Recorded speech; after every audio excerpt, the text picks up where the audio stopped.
සුබ දවසක් වේවා මගේ YouTube channel එකට ඔයගොල්ලන්ව සාදරයෙන් පිළිගන්නවා. අද ටිකක් වෙනස්ම වීඩියෝ එකක් මට වෙච්ච පොඩි අකරතැබ්බයක් ගැන තමයි අද වීඩියෝ එක. ඉතින් ඔයාලා මුලින්ම දැක්ක ඒ ලස්සන ෆ්‍රොක් එක මහන ගමන් අපි ටිකක් කතා කරමු. මේ මම අරන් තියෙන මැටීරියල් එක වැලන්ටිනා එකක්. ඒක මාරම ලස්සන කලර් එකක්. ඔයාලා දකින්න ඇති මුලින්ම ඇත්තටම හරිම ලස්සනයි ඒ කලර් එක. එන්නකෝ එහෙනම්. මේ ෆ්‍රොක් එක මට මහගත්තු ෆ්‍රොක් එකක්. මේක හරිම ඉක්මනට මහපු එකක්. ඒ කියන්නේ එක දවසකින් කරපු ඩිසයින් එකක් මේක. ඇත්තටම මට හරිම සතුටුයි. මම විශ්වාස කරනවා මැහුම් කියන දේ මට විශ්වයෙන් හම්බෙච්ච තෑග්ගක්. මේ ලේස් මැටීරියල් එක උඩට දාලා යටට වැලන්ටිනා මැටීරියල් එක දාලා තමයි මම මේ ෆ්‍රොක් එක කරගන්නේ. මේ ස්කර්ට් කොටස ටේබල් එකක් උඩට දාගෙන කපනවට වඩා මට ලේසි මෙහෙම බිමට දාගෙන කපන එක. ඒක නිසා මම ඒක මේ විදිහට බිමට දමාගෙන කපනවා.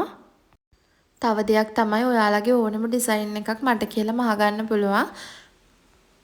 මේ ෆ්‍රොක් ඩිසයින් එක වුණත් ඕනි කෙනෙක් ඉන්නවා නම් මට පුළුවන් මේක ඔයාලගේ මිම්මට ඕනිම කලර් එකකින් කරලා දෙන්න.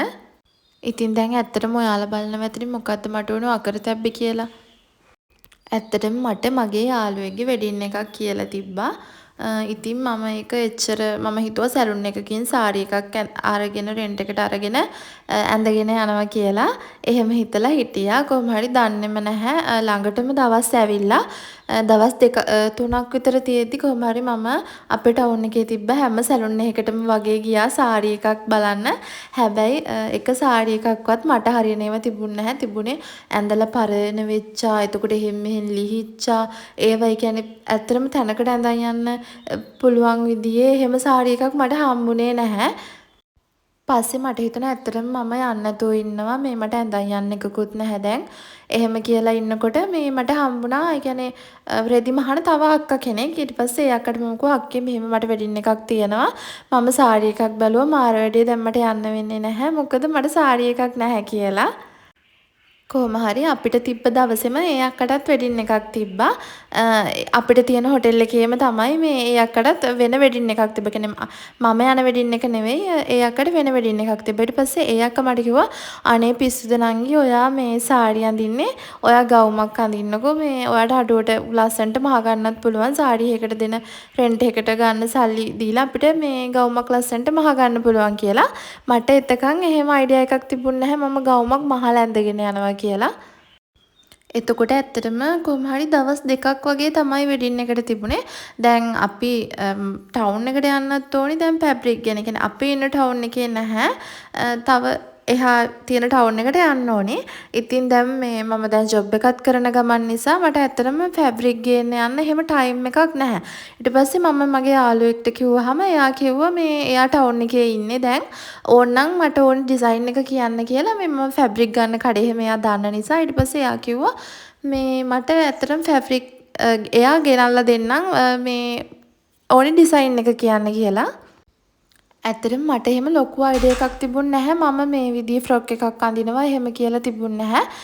ඒක නිසා මේ මැටීරියල් ගැනත් මට එහෙම ලොකුවට තිබුණ නැහැ අයිඩියා එකක්. ඉතින් ඒක නිසා මම මේ ඒ ෂොප් එකට කතා කරා. ෂොප් එකට කතා කරාට පස්සේ ඒගොල්ලෝ මට ෆොටෝස් දාලා තිබ්බා.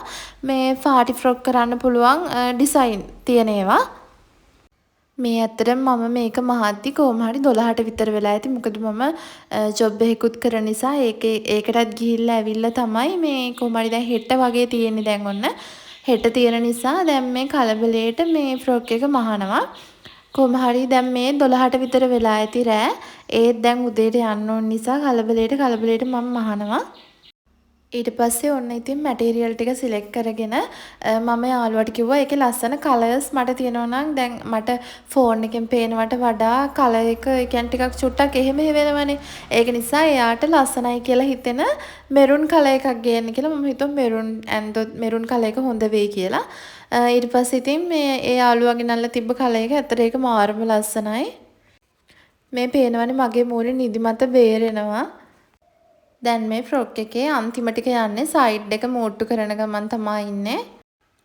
ඇත්තටම මම මේ රස්සාවට පින් දෙනවා. මොකද මම කියන්නේ ඇත්තටම මම හිතනවා මට ඒක දෙවියන්ගෙන් ලැබිච්ච තෑග්ගක් කියලා. දැන් ඉතින් ඔන්න ඇඳුම කොහොම හරි මම මහගත්තා. හැබැයි මේකප් එක දාන්න මට සැලුන් එකක් සෙට් වුණේ නැහැ. මොකද එදාට ගොඩාක් බිසි දවසක් නිසා සැලුන් එකකින්වත් කැමති වුණේ නැහැ මේකප් එකක් දාන්න. මම ඇත්තටම ලොකුවට එහෙම මේකප් ගැන එහෙම දන්නේ නැහැ.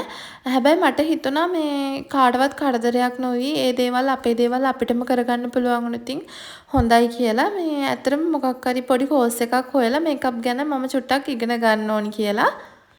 හැබැයි එහෙම කියලා මේකප් නැතුව ගියේ නැහැ. මට පුළුවන් විදියට මම පොඩි සිම්පල් මේකප් එකක් දමා ගත්තා.